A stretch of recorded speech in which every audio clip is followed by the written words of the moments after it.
do what you want to do with your life, right? Don't go be doing something you don't enjoy.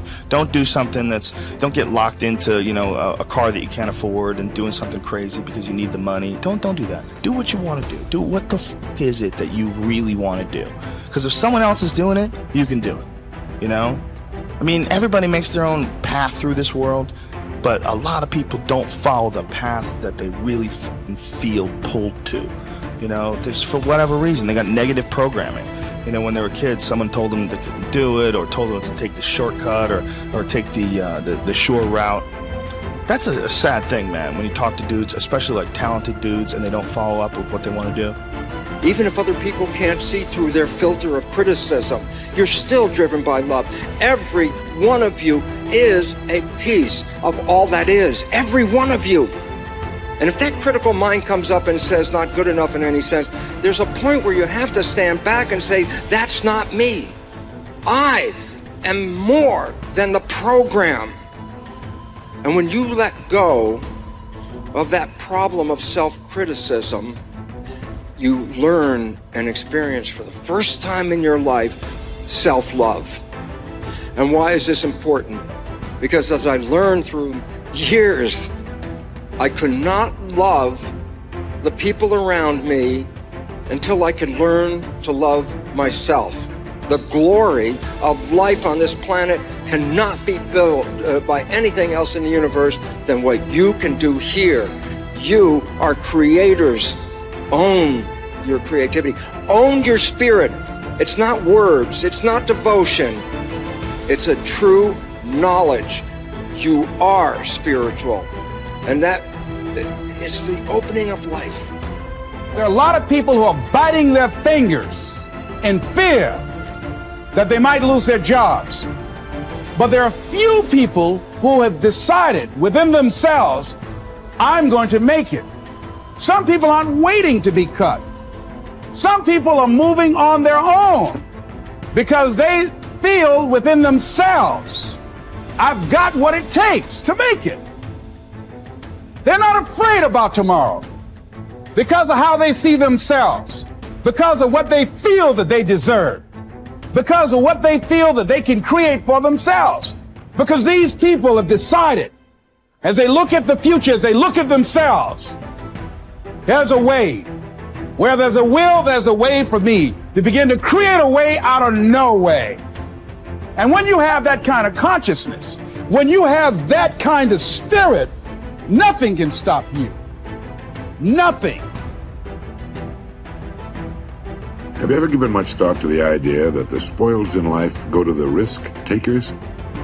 If you'll give it some thought, I think you'll come up with the same solution I arrived at. A survey indicated that 98% of the men in the country are looking for security in their work.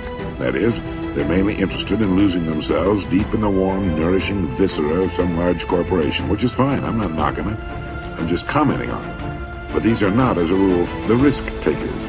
They're more the play it safers. And while they can have good and successful careers all their working lives, the chances are against they're hitting the big jackpot. Now, the reason I say this is because this sort of life, as a rule, does not encourage a man to do much more than he has to do. And he'll usually spend his free time, which comes to something like 72 hours a week when he's neither working nor sleeping, in pursuits not calculated to help him get ahead in the world. Now, the man who risks his spare time writing a book, painting pictures, fiddling with inventions, continuing his education, is generally the one in this kind of milieu who will advance above his fellows. But the man who risks all of his time on a goal he wants to reach, on a dream in his heart, who stakes his livelihood and the livelihood of his family upon his own brains and the proper use of his time, and tackles the world single-handed, here's the risk-taker to whom the spoils will generally accrue. Now, I'm not talking about the impractical dreamer and stargazer. I'm talking about the man of action who gets out and raises the dust in the world. He might take some king-sized pratfalls and be snickered at by friends and relatives of a more conservative bent, but he'll usually make the grade if he stays with it, and earn their admiration, if not envy, before he's through. You know, one of the biggest factors in his favor is the size of the group he belongs to. According to the most reliable figures I can find, this risk-taker belongs to only about 2% of the population.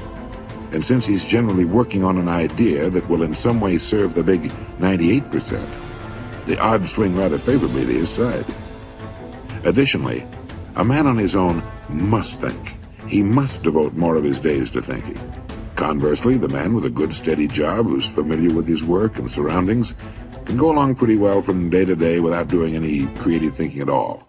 And as I said, we have a tendency to do no more than we have to.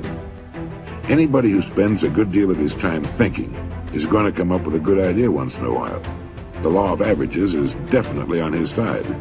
And if you think about it a minute, you realize that he only needs a few, maybe only one really good idea to make it big. Now, the more you think about it and analyze it, the more it makes you think that what appears to be the risk taker really isn't nearly as big a risk taker as you might imagine. The cards are stacked pretty well for him from several important standpoints. But as I said in the beginning, the spoils definitely go to the risk taker. Life is full of hidden contradictions. One is that the man who thinks he's playing it safe really isn't. And the man who seems to be taking the greatest risks, considering the law of averages, is playing it safest. If you just make a decision, it can be sometimes the day that starts you on a brand new journey. Now, some decisions are incidental and some are small and some, are part of a working day. But sometimes decision making can be one of the most important days of your life. Maybe a decision you've postponed, and now you understand the penalty of postponing that decision. You've got to do something, and finally you come to the conclusion, today is the day. I now decide. And whether you decide on a new direction, whether you decide on a refinement in philosophy, whether you decide to act when before you haven't acted, you decide on a series of things that you're going to do.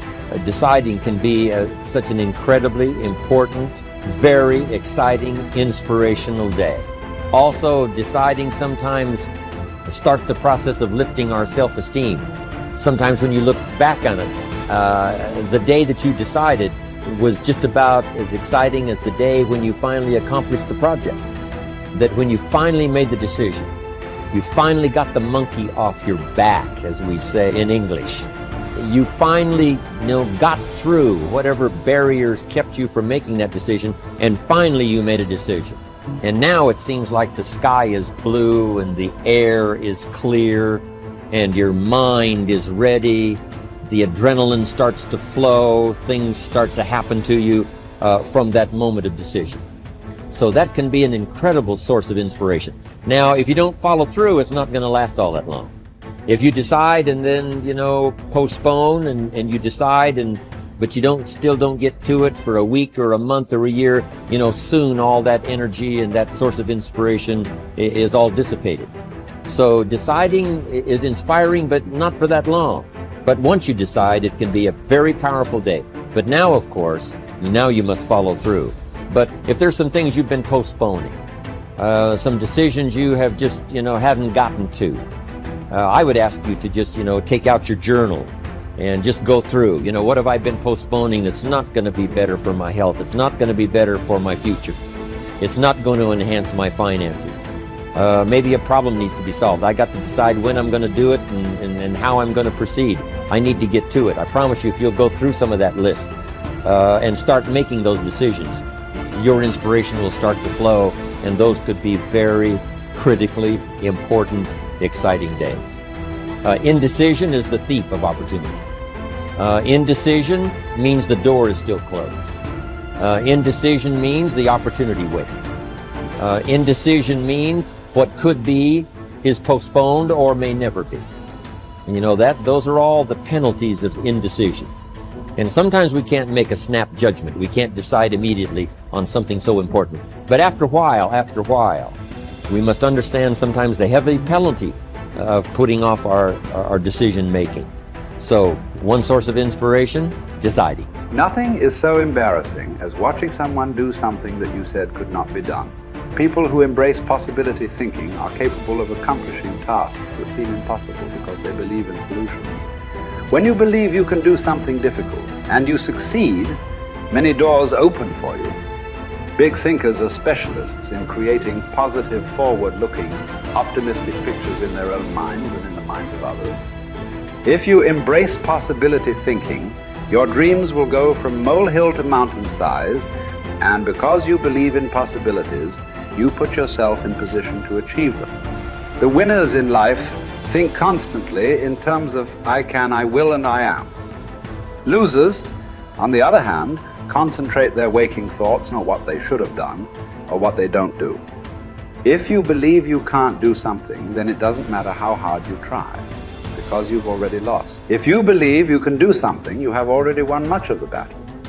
The first step in becoming a possibility thinker is to stop yourself from searching for and dwelling on what's wrong with any given situation. Sports psychologist Bob Rotella recounts, I tell people, if you don't want to get into positive thinking, that's okay. Just eliminate all the negative thoughts from your mind. Whatever's left will be fine. If possibility thinking is new to you, you're going to have to give yourself a lot of coaching to eliminate some of the negative self-talk you may hear in your head. When you automatically start listing all the things that can go wrong or all the reasons something can't be done, stop yourself and say, don't go there. Then ask what's right about this. That will help to get you started. And if negativity is a really big problem for you and pessimistic things come out of your mouth before you've even thought them through, you may need to enlist the aid of a friend or family member to alert you every time you utter negative ideas. One of the best ways to cultivate a possibility mindset is to prompt yourself to dream one size bigger than you normally do. Let's face it, most people dream too small. They don't think big enough. Henry Curtis advises, make your plans as fantastic as you like, because 25 years from now they will seem mediocre. Make your plans 10 times as great as you first planned, and 25 years from now you will wonder why you did not make them 50 times as great. If you push yourself to dream more expansively, to imagine your organization one size bigger, to make your goals at least a step beyond what makes you comfortable, you will be forced to grow. And it will set you up to believe in greater possibilities. Most people want their lives to keep improving, yet they value peace and stability at the same time. People often forget that you can't improve and still stay the same. Growth means change. Change requires challenging the status quo. If you want greater possibilities, you can't settle for what you have now. When you become a possibility thinker, you will face many people who will want you to give up your dreams and embrace the status quo. Achievers refuse to accept the status quo. As you begin to explore greater possibilities for yourself, your organization, or your family, and others challenge you for it, other possibility thinkers across the country and around the world are thinking about curing cancer, developing new energy sources, feeding hungry people, and improving quality of life. They are challenging the status quo against the odds. And you should too,